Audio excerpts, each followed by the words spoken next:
لو عندك المهارة دي فأنت دلوقتي جاهز تسبق زمايل كتير ليك في الشغل. أنا محمد مشالي وجاي لك من سوق العمل. من فترة كنت عملت لك فيديو اسمه ازاي تبقى نجم في الشغل. الفيديو ده مهم جدا تتعلم اللي فيه، خصوصا لو بتبدأ حياتك المهنية. بس جنب الفيديو ده في مهارة تانية لو مش عندك للأسف هتأخرك كتير عن غيرك في الشغل، واللي بسببها ممكن تكون انت الشخص اللي بيشتكي من كل حاجة حواليه. المهارة دي هي المرونة.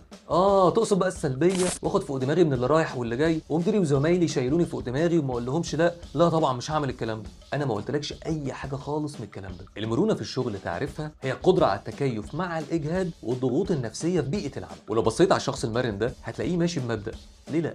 مش يمكن لما اجرب اطلع بعرف؟ اهو الشخص المرن ده كمان بيعرف امتى وازاي يقول لا. من الاخر كده، عايز تبقى بتجري في سوق العمل وكل الناس بتدور عليك، جرب الكام مبدأ دول وما اظنش هتخسر حاجه. ولو المرونه فرقت معاك في الشغل اكتب لي في الكومنتس، وطبعا ما تنساش الفولو واللايك والحركات.